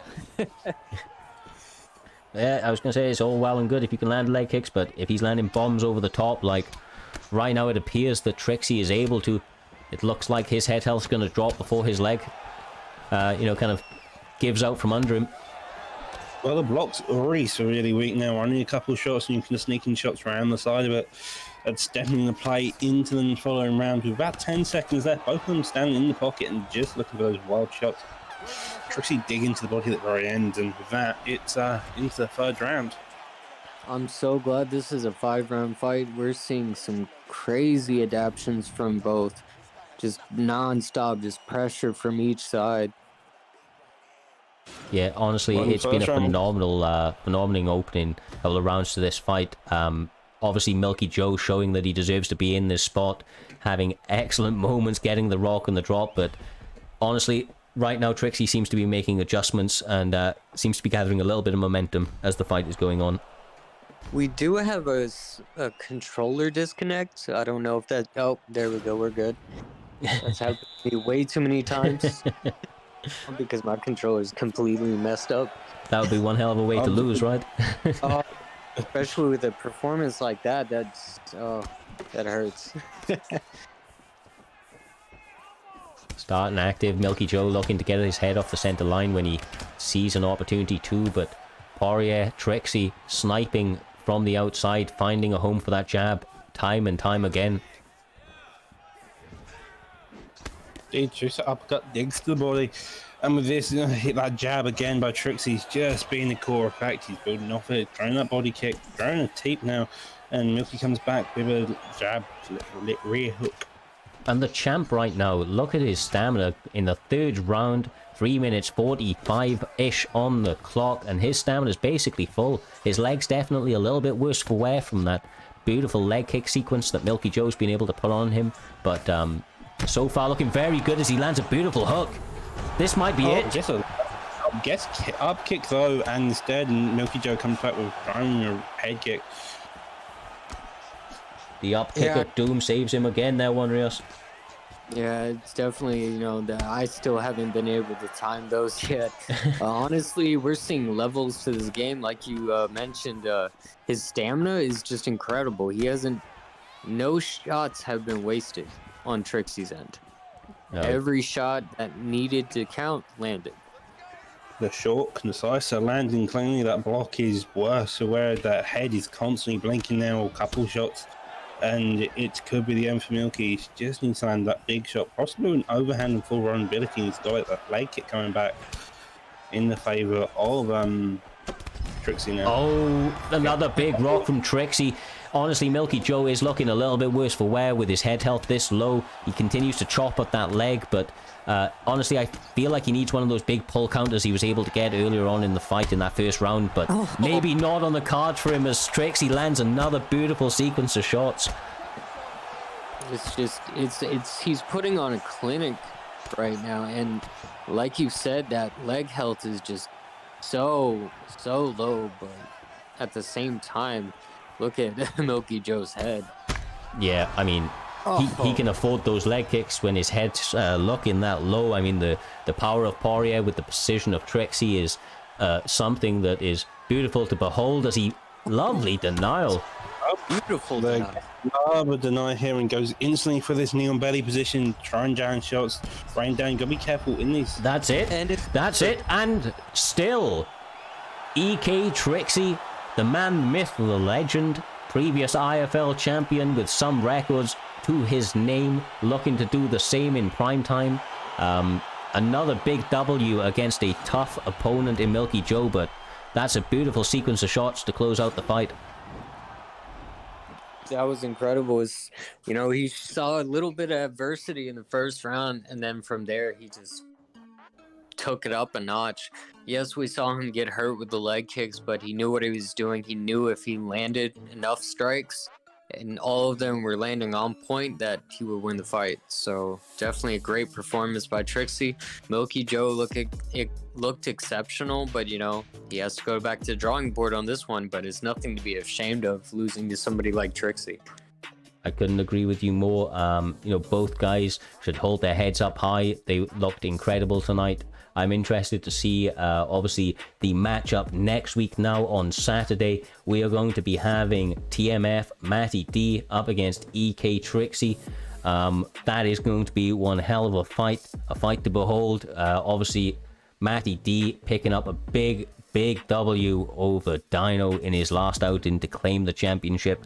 Him matching up against EK Trickzzy, currently the more dominant of the two champions. That was his 5th or 6th defense, I believe, from Trickzzy.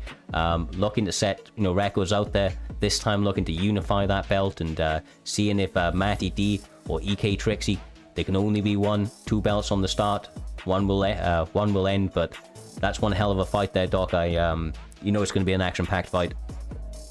Oh, yes. Matty's recently got the belt off of Dino in round 2. Counter head kick. Trickzy's, we just seen defend it. Both of them are serious strikers. Matty's got some good top game. So's his Tricks. It's a hell of a fight. I cannot wait, man. It's going to be pumped for it. On top of that, if that wasn't enough already, on the Sunday, we are going to be having our 32-man Grand Prix for PlayStation, opening up the PlayStation side of the roster. We are going to be having those guys slugging it out, trying to find a champion on that side of things. It's going to be one hell of a crazy event, 32-man tournament. Going to be a long old one, but these guys, from everything I've heard, are straight killers. PlayStation's got a very, very large and ever-growing community that looks to put in some work on the scene, so very, very excited to get that going also. As mentioned, if you haven't already, make sure to follow, like the channel if you're on YouTube, and much the same. We will be back next Saturday and next Sunday at 2:30 Eastern Time. That's 7:30 GMT or BST, whichever we're in currently. We are going to be going up and raiding one of the guys in the community, so make sure to join the raid when the option pops up on your screens.